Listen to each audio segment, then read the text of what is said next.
Colosenses capítulo 4.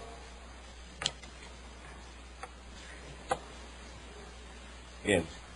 Colosenses capítulo 4. Nosotros avisamos el miércoles pasado que íbamos a concluir la carta a los Colosenses en el día de hoy. Pero yo le decía ayer a un pastor amigo, a Boni Lozano en Madrid, que definitivamente los sermones tienen vida propia.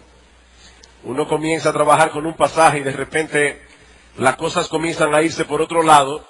Así que en el día completo de hoy, mañana y tarde, vamos a predicar de Colosenses, pero no vamos a concluir la carta hasta que regresemos de Minneapolis. En la mañana vamos a predicar los versículos 2 y 3, en la tarde, 2 al 4, en la tarde vamos a predicar como preparación de hecho para la Santa Cena, los versículos 5 al 6. Así que vamos a leer el pasaje completo, Colosenses capítulo 4, versículos 2 al 6. Perseverad en la oración, velando en ella con acción de gracias, orando también al mismo tiempo por nosotros, para que el Señor nos abra puerta para la palabra, a fin de dar a conocer el misterio de Cristo, por el cual también estoy preso, para que lo manifieste como debo hablar. Andad sabiamente para con los de afuera, redimiendo el tiempo. Sea vuestra palabra siempre con gracia, sazonada con sal, para que sepáis cómo debéis responder a cada uno. El mensaje de hoy lo hemos titulado de una manera muy simple: la oración del cristiano. La oración del cristiano. Esta tarde veremos el testimonio del cristiano. Pero vamos a ver en esta mañana el tema de la oración. En cierto modo, no hay nada más común para la vida de un cristiano que la oración. Y sin embargo, al mismo tiempo, pocos aspectos de la vida cristiana pueden ser tan misteriosos como la oración. Juan Carlos Rael dice con respecto a la oración: el primer acto de fe es hablar a Dios. La fe es para el alma lo que la vida para el cuerpo. Y la oración es para la fe lo que la respiración es para la vida. Voy a repetir eso otra vez. La fe, o la oración, es para la fe lo que la vida es para el cuerpo. La fe es para el alma lo que la vida es para el cuerpo. La oración es para la fe lo que la respiración es para la vida. ¿Cómo puede una persona vivir sin respirar?, pregunta Rael. ¿Y cómo puede una persona creer sin orar? No hay que ser médico para saber que cuando el bebé nace, lo primero que hace el pediatra es darle una nalgada para que el bebé llore. Si el bebé no llora, hay problema. Bueno, pues de la misma manera, cuando un creyente es nacido de nuevo, lo primero que hace es orar. Lo primero que hace es clamar cuando es adoptado en la familia de la fe. El apóstol Pablo lo dice de esta manera en Gálatas capítulo 4. Dice que Cristo nos redimió a fin de que recibiésemos la adopción de hijos. Nosotros tenemos un Padre perfecto que a su vez tiene un Hijo perfecto y aún así decidió adoptar un montón de hijos imperfectos. Nosotros fuimos redimidos por Cristo para ser adoptados como hijos. Y por cuanto sois hijos, Dios envió a vuestros corazones el Espíritu de su Hijo, el cual clama: Abba, Padre. En otras palabras, lo que Pablo está diciendo aquí es que la oración debe ser algo natural para un hijo de Dios. Ahora, no me malentiendan. El hecho de que yo diga que la oración debe ser natural para un hijo de Dios no quiere decir que la oración sea algo fácil para un hijo de Dios. Muchas mujeres aquí han dado a luz. Dar a luz es natural para la mujer. Pero todas aquellas que han dado a luz y todos aquellos que hemos tenido el privilegio de estar en un parto, sabemos lo que implica para una mujer dar a luz. La oración es algo natural para el creyente, no necesariamente es algo fácil para el creyente. Ahora, antes de entrar a considerar lo que Pablo está enseñándonos aquí en este texto, permítanme tomar unos breves minutos para considerar ese aspecto misterioso de la oración. Ese aspecto misterioso de la oración. Si Dios es soberano, Él hace lo que Él quiere. Él tiene un control absoluto de todas las cosas. Y si ese Dios es bueno, amoroso, lleno de misericordia y compasión, ¿por qué es necesario que oremos a Él para que su obra avance en el mundo y para que nosotros seamos bendecidos? Me imagino que alguna vez te has preguntado eso. Como veremos más adelante en el estudio de este pasaje, Pablo pide a los creyentes en Colosas: oren por mí para que el Señor me abra puerta para la palabra, a fin de que yo pueda hablar del misterio de Cristo y que lo hable como debo hacerlo. Pablo está pidiendo perdón a los hermanos de Colosas: oren por mí, oren por mi ministerio. Ahora, mis hermanos, ¿acaso no puede hacer eso Dios sin que los creyentes oren? O mirándolo desde otra perspectiva, ¿acaso no era suficiente el hecho de que Pablo orara por su ministerio? ¿O es que mientras más personas oran, más segura es la respuesta de Dios? ¿Es esa la razón por la cual Pablo está pidiéndole a la iglesia que oraran por él? Bueno, mis hermanos, la verdad es que nosotros no tenemos todas las respuestas de estos misterios de este lado del cielo, pero al menos podemos llegar hasta donde la Biblia llega. Y en el Salmo 50, yo creo que el salmista nos provee una clave para responder en parte a esta inquietud. Salmo 50. Dice el Señor hablando a través del salmista en el versículo 9. No tomaré de tu casa becerros ni machos cabríos de tus apriscos, porque mía es toda bestia del bosque y los millares de animales en los collados. Pablo está diciéndonos Dios nos está diciendo en otras palabras: yo no necesito absolutamente nada de ustedes. Versículo 12. Si yo tuviese hambre, por supuesto, esto es irónico porque Dios nunca tiene hambre, pero Dios dice aquí: en el supuesto de que yo tuviese hambre, yo no te lo diría a ti, porque mío es el mundo y su plenitud. Mis hermanos, Dios no nos necesita. Y si Dios no nos necesita, eso quiere decir que Él tampoco necesita de nuestras oraciones para llevar a cabo en el mundo sus decretos soberanos. Ahora, si esto es así, entonces, ¿por qué nos manda que oremos? Yo creo que el versículo 12 es lo que nos provee la clave. Versículo 15. Invócame en el día de la angustia. Yo te libraré y tú me honrarás. Y podemos traducir eso literalmente: tú me glorificarás. Sam Storm, en su comentario, su devocional de la carta a los Colosenses, lo explica de esta manera.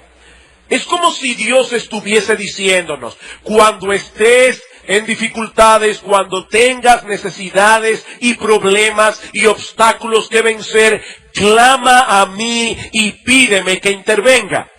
Si lo haces, yo te libraré. Y en esa evidente dependencia tuya en mí, yo seré glorificado. Yo te libraré, tú me honrarás. De manera que tú obtienes la liberación, dice Dios, y yo obtengo la gloria. Tú recibes una bendición y las personas, los ángeles y los demonios ven que yo soy el proveedor todo suficiente, el Dios de los recursos infinitos, el único ser en el universo que sobreabunda en bondad para gente débil y necesitada como tú. Eso es lo que Dios nos está diciendo aquí. Nuestras oraciones subrayan o manifiestan nuestra dependencia en Dios. Y nuestra dependencia en Dios le da gloria a Él. Cuando nosotros venimos delante de Dios en oración, nosotros somos humillados como seres dependientes. Y Él es glorificado como aquel de quien sus criaturas dependen. Nosotros obtenemos la bendición, Dios obtiene la gloria. Así que la razón por la cual Pablo pide a las iglesias que oren por él, no es porque necesitamos ablandar a Dios presentándole una petición con muchas firmas al pie. Hermano, necesitamos convencer a Dios. Por favor, vengan el miércoles para que nosotros podamos firmar la petición que le vamos a hacer a Él en el trono de la gracia. No, mis hermanos, Dios no necesita firmas. Él no va a responder la oración por la cantidad de firmas que haya al pie de la petición. Pero Dios será más glorificado cuando más personas vengan a orar y Dios responda. En otras palabras, la razón es una mayor y más amplia gloria de Dios.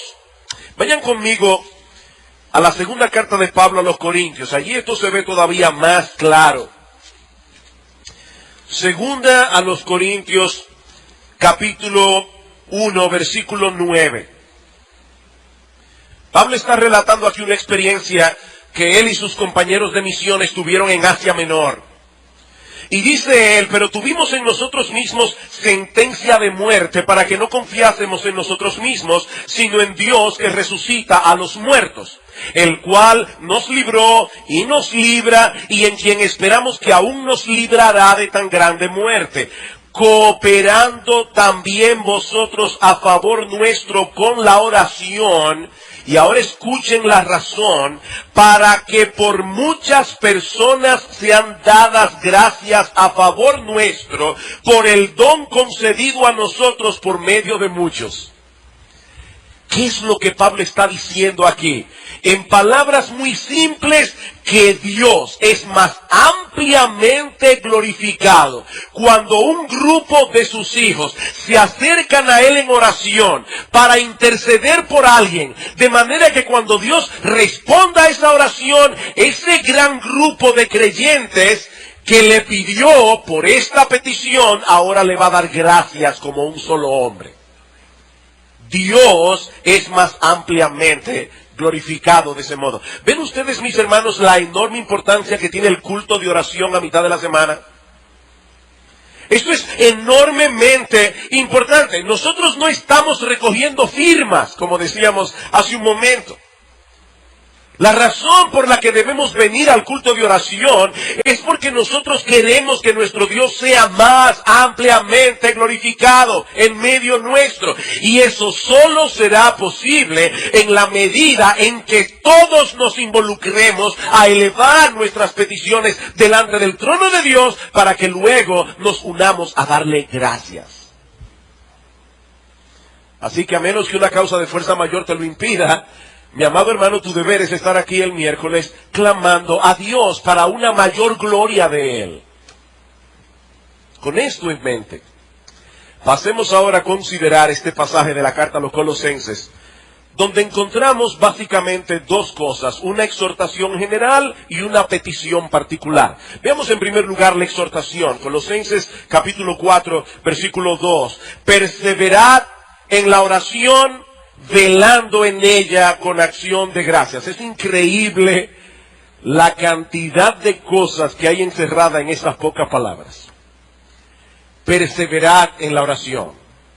Esa palabra perseverar significa permanecer haciendo algo a pesar de las dificultades, a pesar de los obstáculos que se presentan en el camino.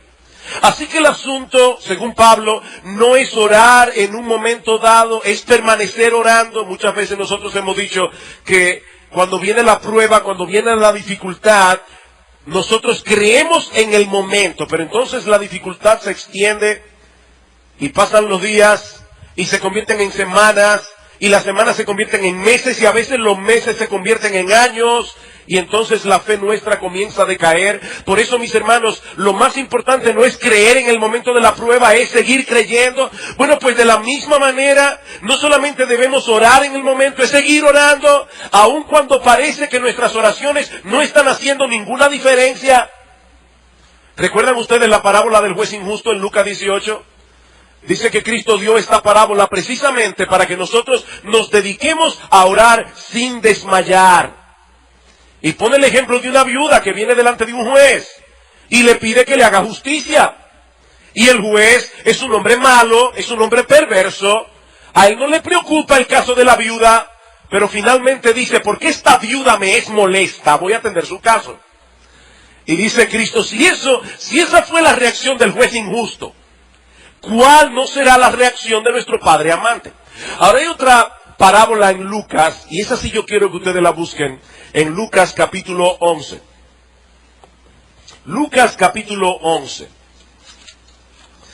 Una parábola con una enseñanza similar. Solo que hay un detalle aquí que yo quiero subrayar. Luego de enseñar a los discípulos el modelo del Padre Nuestro para orar, no es que nosotros debemos repetir el Padre Nuestro, la Biblia dice claramente que no hagamos vanas repeticiones cuando venimos delante de Dios, pero el Padre Nuestro es un modelo de oración.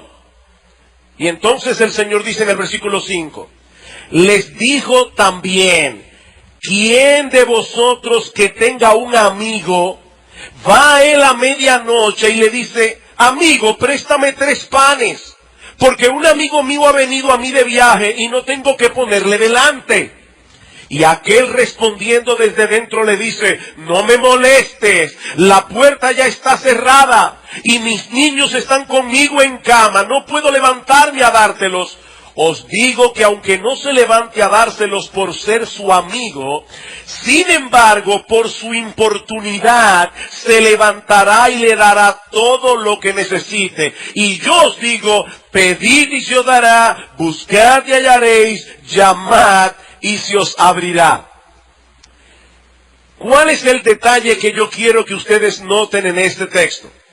Aquí hay un hombre acostado en cama con sus hijos. Un amigo llega y comienza a tocarle la puerta a una hora importuna y le pide 3 panes. Y Cristo dice, ¿ustedes creen que este hombre le va a decir, no me molestes, ya mis hijos están en cama? Dice, no, por su importunidad se levantará y le dará los panes. Ahora yo quiero hacerles una pregunta en esta mañana. ¿Quiénes somos nosotros en esa parábola? ¿El amigo que toca la puerta o los hijos que están en la cama? ¿Quiénes somos nosotros? Nosotros no somos los amigos que están importunando a Dios. Nosotros somos sus hijos queridos que estamos acurrucados con Él en la cama y a medianoche nos levantamos y le decimos a nuestro Padre Celestial, Padre, tengo hambre. Y si ese hombre se iba a levantar para darle pan al amigo importuno, ¿cuánto más no nos dará a nosotros lo que le pedimos? Mis hermanos, nosotros estamos en la cama junto con Dios, acurrucados con Él. Nosotros somos sus hijos queridos. No tenemos que estar tocando la puerta, con simplemente susurrar. Ya el corazón de nuestro Padre está derretido por nosotros. Con simplemente pedir. Ahora bien, y aquí viene otra vez el misterio de la oración. El hecho de que Pablo nos diga perseverad en la oración, ¿qué implica? O implica que la oración no es un cajero automático.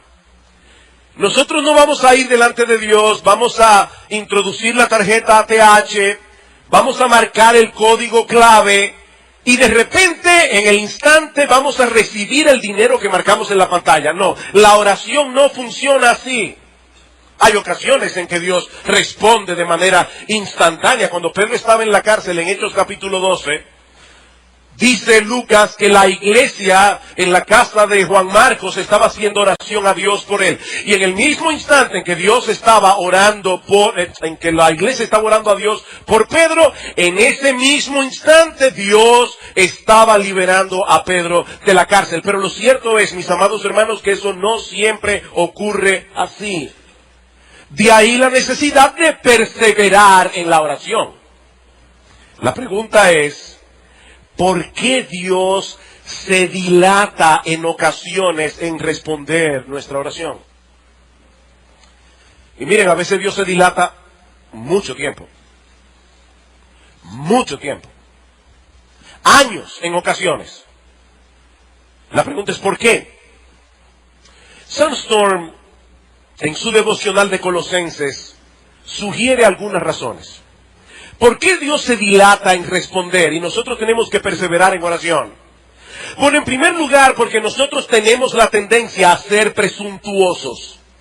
Para los niños que están aquí, que tal vez no entienden lo que significa esa palabra, en palabras más sencillas y entendibles, nosotros tenemos la tendencia a creer que Dios está obligado a darnos siempre lo que pedimos cuando lo pedimos y en la forma como lo pedimos.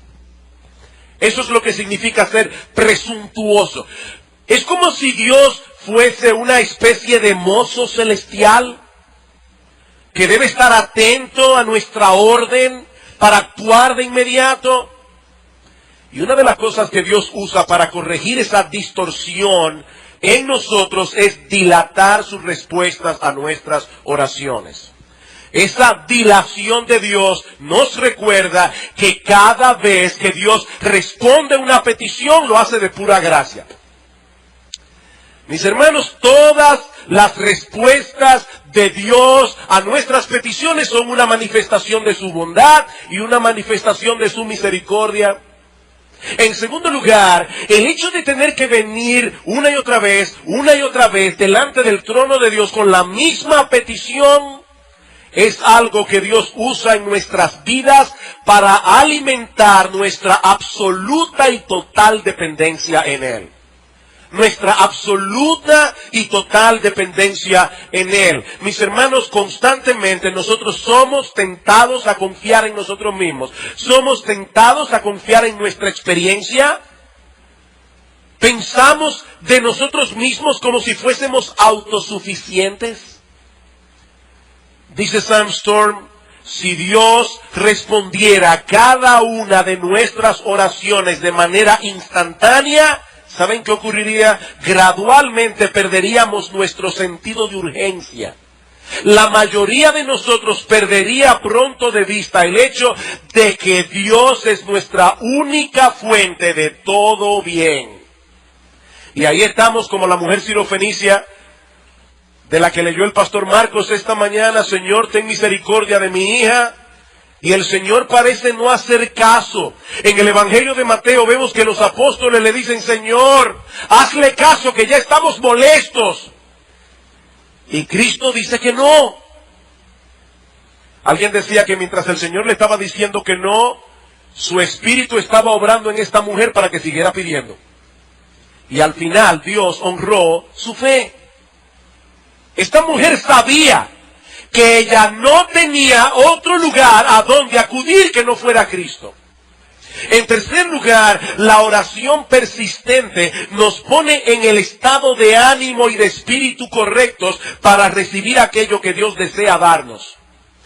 Otra vez, en palabras más simples, el problema no es que Dios esté renuente a proveernos lo que realmente necesitamos. El problema es que muchas veces nosotros no estamos preparados para recibirlo.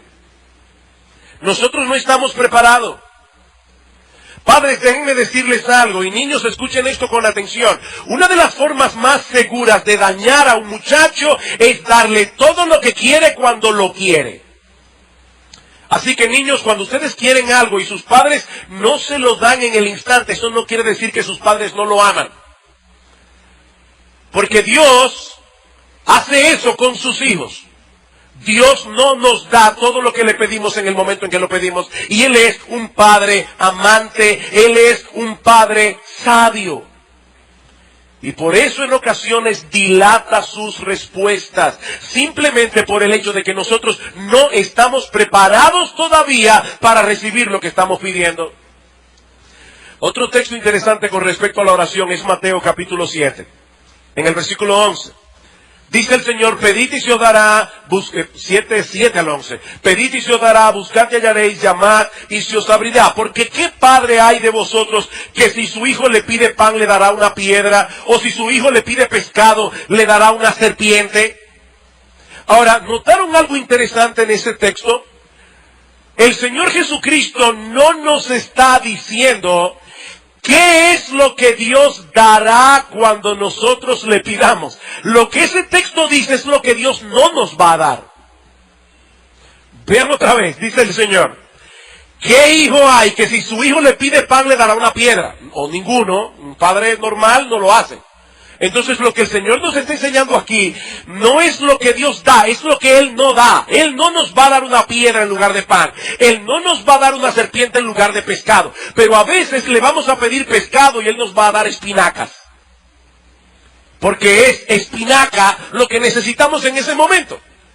Dios no nos da todo lo que le pedimos en el momento que le pedimos y de la manera como lo pedimos. Él es lo suficientemente sabio como para no hacer eso. Mis hermanos, tal vez algunos de nosotros tendríamos un serio orgullo en el corazón si todos nuestros hijos fueran cristianos. O tal vez nosotros tendríamos un problema, algunos tendrían problemas con la idolatría. Si Dios le diera el esposo o la esposa por la que está clamando delante de Dios, o si Dios le diera la salud, tal vez se volverían autosuficientes.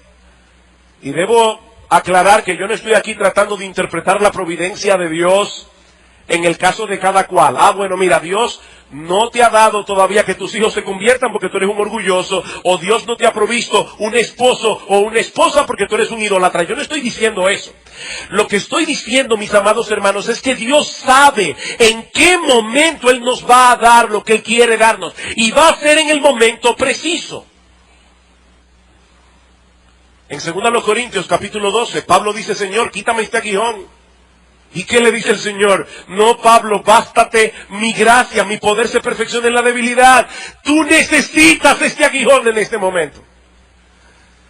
Y lo que me llama más la atención es lo que Pablo dice después. Dice, bueno, si eso es así, de buena gana me gloriaré en mis debilidades. ¿Qué? Espérate. Tú me estás diciendo que te vas a gloriar de buena gana en tener un aguijón en el cuerpo, probablemente una enfermedad. Pablo dice, sí, no porque yo sea masoquista, sino porque yo he entendido que hay una mayor gloria de Cristo en usarme a mí a pesar de mi aguijón. Así que yo de buena gana me gloriaré porque ahora he entendido que Cristo se glorifica más en mí precisamente por mi debilidad. Pablo quería la gloria de Cristo, a como dé lugar. En cuarto lugar, la perseverancia en oración nos ayuda a purificar nuestras peticiones. El hecho de tener que venir una y otra vez delante del trono de Dios es algo que Dios puede usar para que nosotros diferenciemos entre aquellas cosas que verdaderamente necesitamos y las otras que son meros deseos egoístas. Venimos delante de Dios y tenemos que repensar lo que estamos pidiendo. ¿Qué dice Santiago capítulo 4 versículo 2? Muchos de ustedes no tienen lo que quieren porque no lo piden, y otros porque piden mal para gastar en vuestros deleites. El tener que venir delante de Dios nos ayuda a evaluar nuestras motivaciones al pedir esas cosas. ¿Por qué tú quieres que Dios te dé eso? Dios conoce tus motivaciones. Dios conoce mis motivaciones. Nosotros somos los que a veces no las conocemos.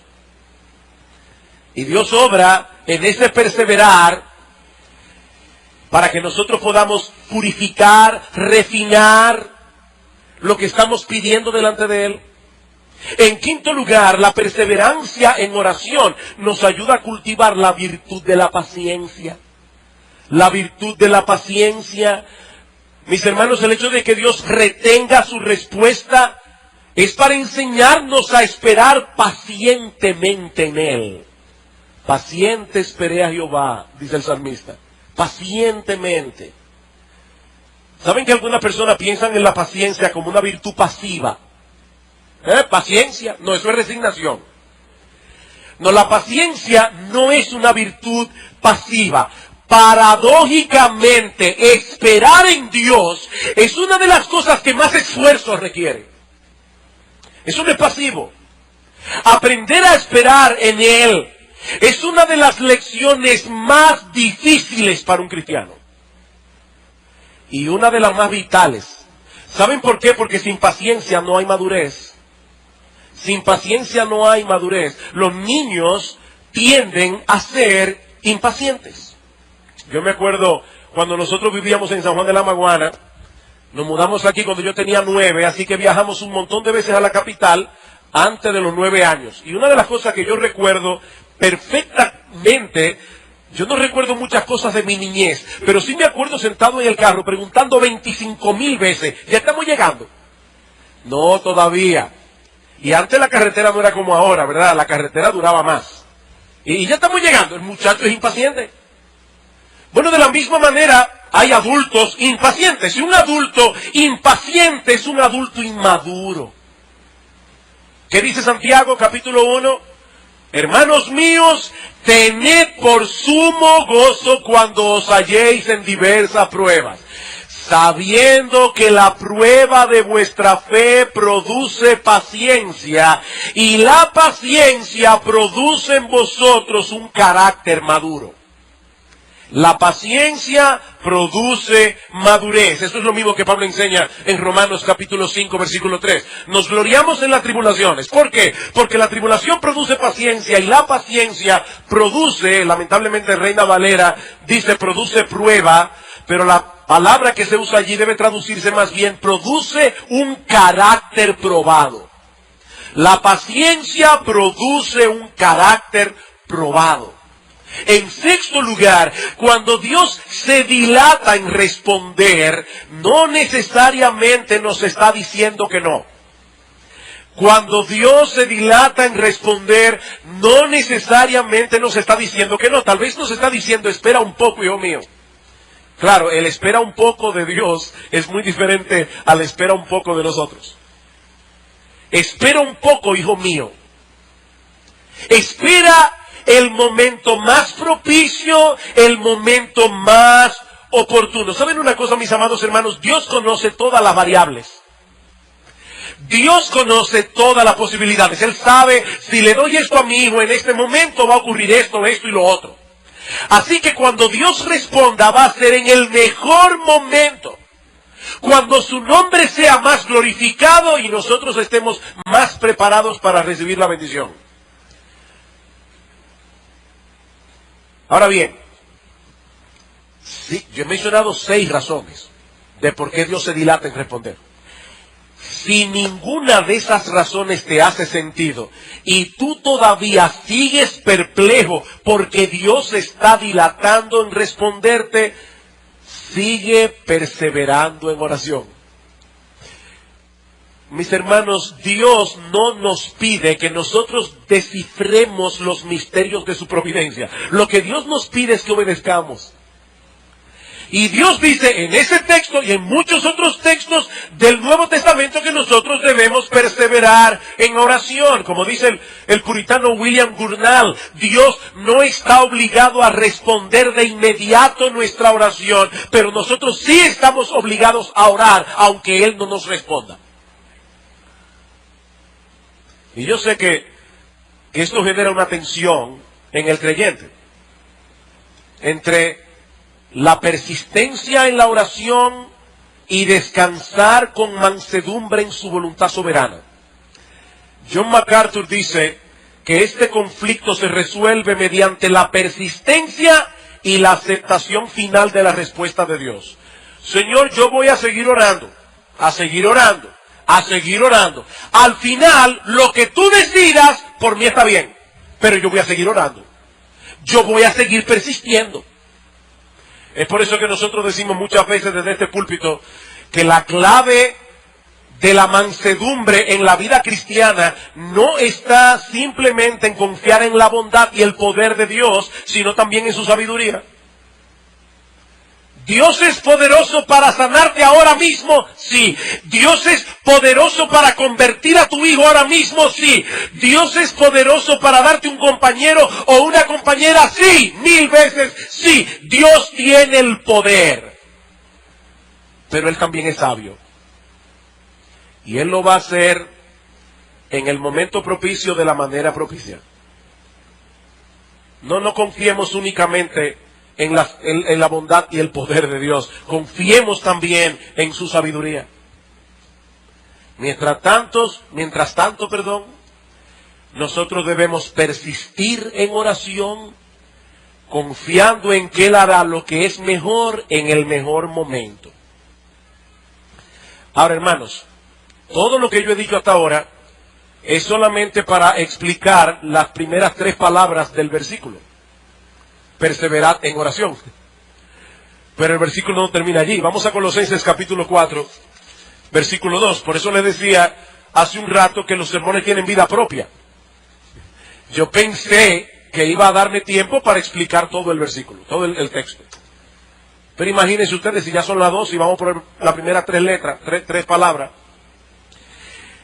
4 palabras. Perseverad en la oración, velando en ella con acción de gracias. Perseverad en la oración velando en ella. La palabra velar significa literalmente estar despierto. Por eso es que uno dice, me pasé la noche en vela. No pegué un ojo, no pude dormir. De ahí que metafóricamente la palabra velar también se usa para tener los sentidos alertas.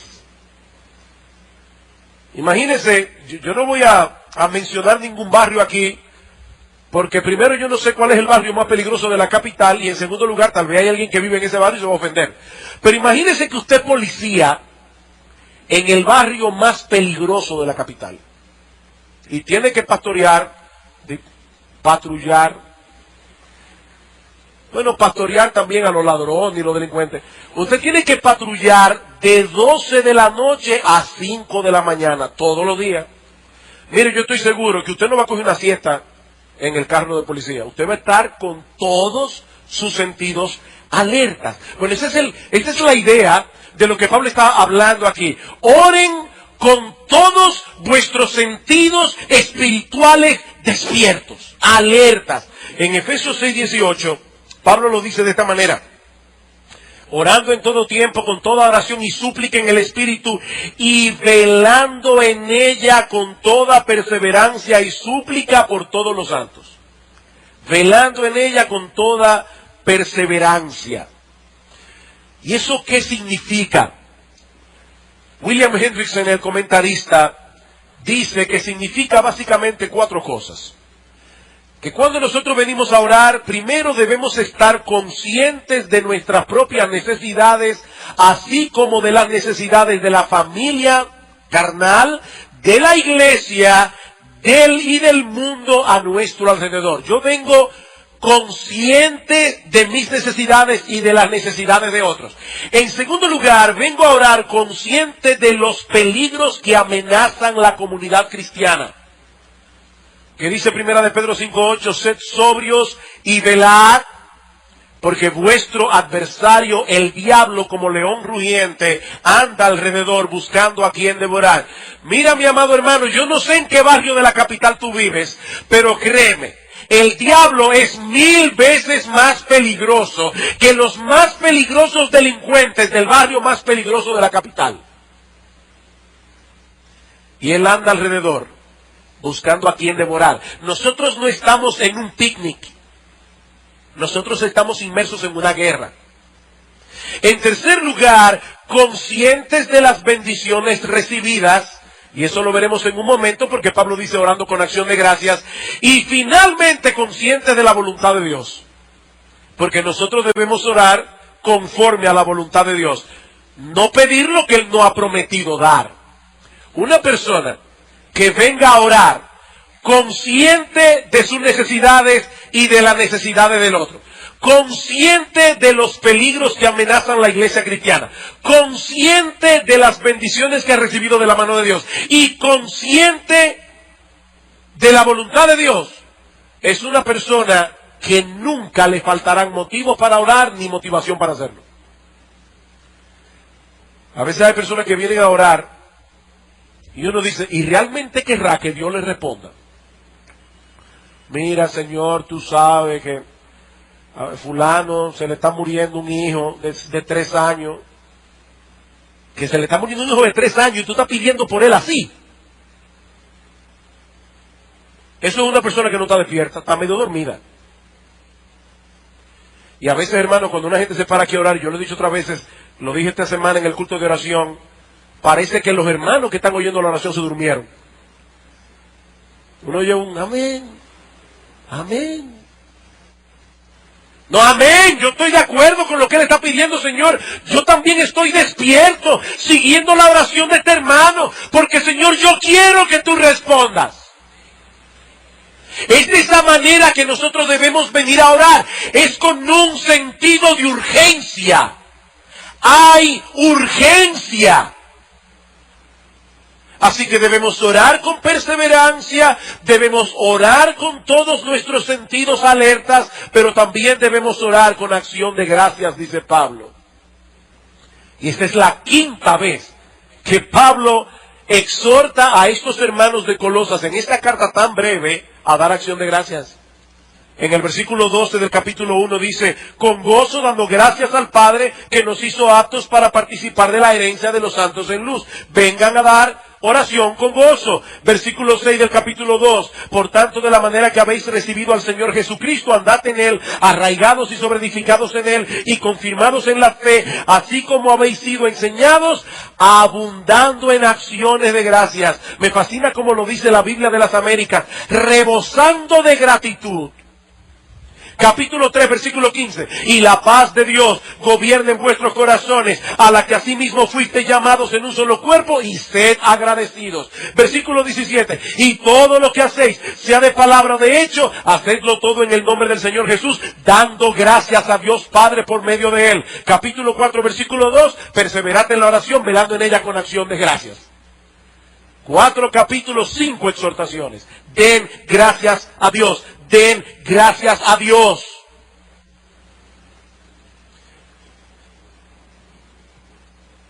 Mis hermanos, ciertamente nosotros estamos en un campo de batalla, pero no por eso debemos vivir paralizados de temor.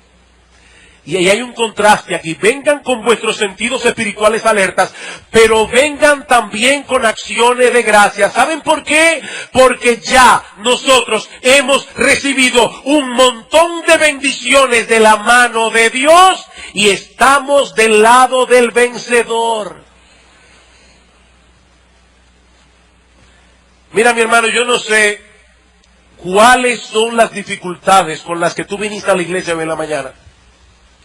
Yo no lo sé, yo sé que algunos aquí están lidiando con muchas dificultades. Y una de las cosas más terribles que puede hacer un cristiano que quiere consolar a otro que está pasando por dificultades es minimizar sus problemas. Ah, eso no es nada, si tú supieras lo que le está pasando a fulano. Mira, yo no sé lo que le está pasando a fulano, pero mi problema me afecta a mí. No, nunca minimicen el problema de la gente. Eso no consuela, eso molesta. Ahora, mi hermano, mi hermana, yo no sé la cantidad de problemas con la que tú has venido a esta iglesia hoy. Pero déjame decirte algo, si tú eres un hijo de Dios, si tú eres una hija de Dios, tú tienes un montón de razones para dar gracias. Un montón. ¿Qué dice en el capítulo 1, versículo 12? Dios nos hizo aptos para participar de la herencia de los santos en luz. Mi hermano, tú eres coheredero con Cristo. Ahora no tenemos la herencia en la mano, pero Dios no miente. Dios no miente. Al final de esta historia, tú vas a compartir su gloria. Eso es tan real como que estás sentado aquí hoy. Y Pablo dice en Efesios capítulo 1, versículo 3, bendito sea el Dios y Padre de nuestro Señor Jesucristo, que nos bendijo con toda bendición espiritual en los lugares en Cristo. Nosotros hemos sido bendecidos con toda bendición espiritual. Mira, mi hermano, la próxima vez que te dispongas a orar, piensa en esto, piensa en esto.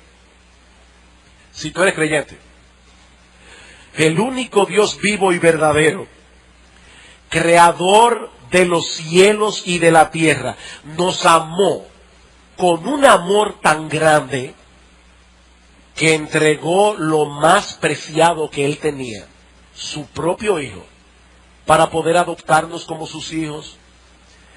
¿Y qué dice Pablo en Romanos capítulo 8, versículo 32?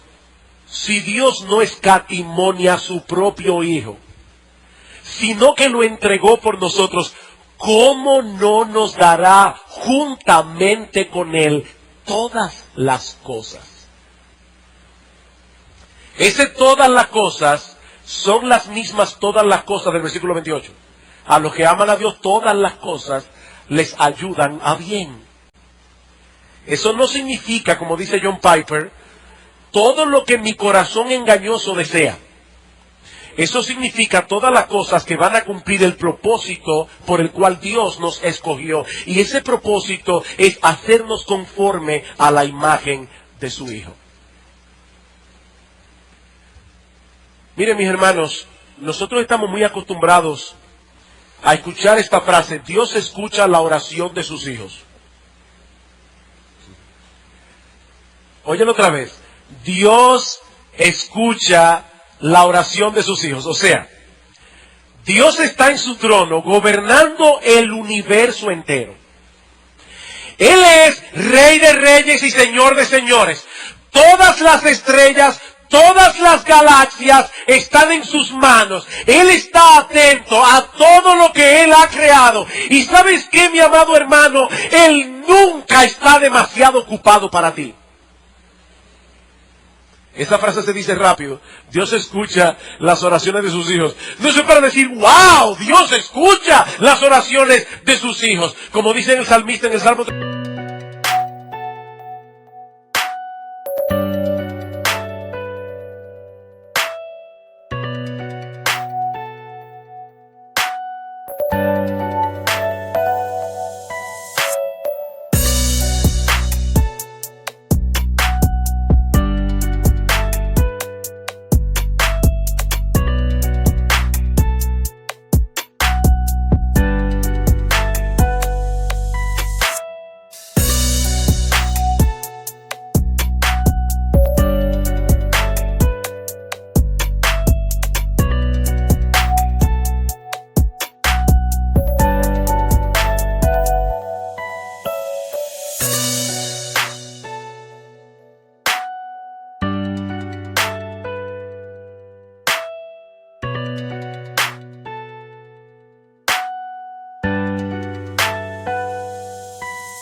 34, los ojos de Jehová están sobre los justos y atentos sus oídos al clamor de ellos. Claman los justos y Jehová oye y los libra de todas sus angustias.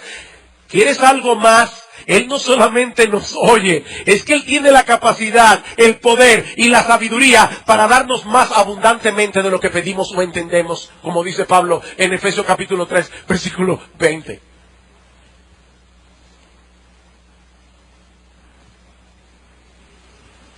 Si eres un creyente, tú tienes mucho que agradecerle a Dios. Y sabes que la gratitud es algo que impacta profundamente la vida del cristiano. Por nada estéis afanosos, sino sean conocidas vuestras peticiones delante de Dios en toda oración y ruego con acción de gracias, Filipenses 4:6, y la paz de Dios que sobrepasa todo entendimiento, guardará vuestros corazones y vuestros pensamientos en Cristo Jesús. Cuando nosotros estamos conscientes de todas las razones por las cuales nosotros debemos darle gracias a Dios, mis amados hermanos, la paz de Dios gobierna nuestros corazones en medio de cualquier vendaval.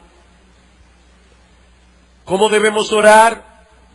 Pablo responde con perseverancia, con nuestros sentidos alertas y con un corazón agradecido. Pero increíblemente, yo no pude llegar al texto que iba a llegar hoy en el versículo 4. Y como me toca predicar esta tarde, vamos a detenerlo ahí. Hermanos, Dios nos ha dicho algo esta mañana acerca de la oración.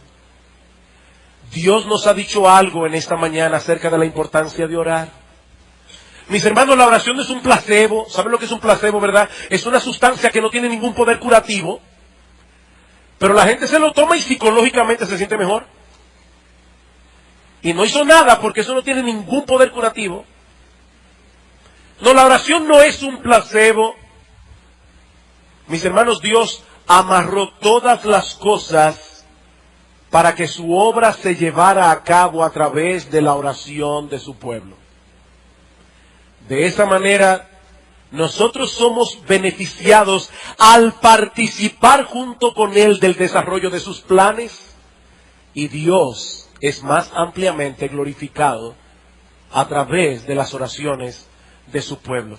Y mi amigo, si tú estás aquí en esta mañana y tú no eres cristiano, yo no quiero que tú tomes para ti promesas que no son para ti. Dios promete escuchar las oraciones de sus hijos.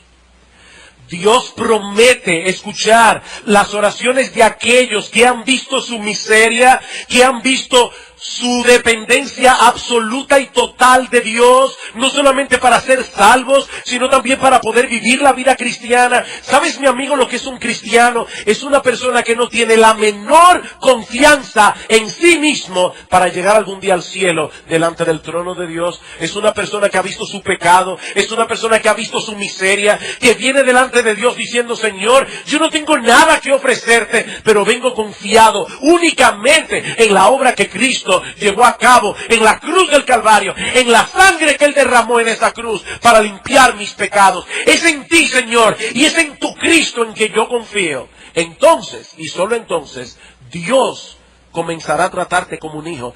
Dios comenzará a escuchar tus oraciones. Que el Señor bendiga su palabra en esta mañana. Vamos a orar. Padre bueno, nosotros queremos darte muchas gracias por habernos dado en la mañana de hoy la oportunidad de predicar tu palabra.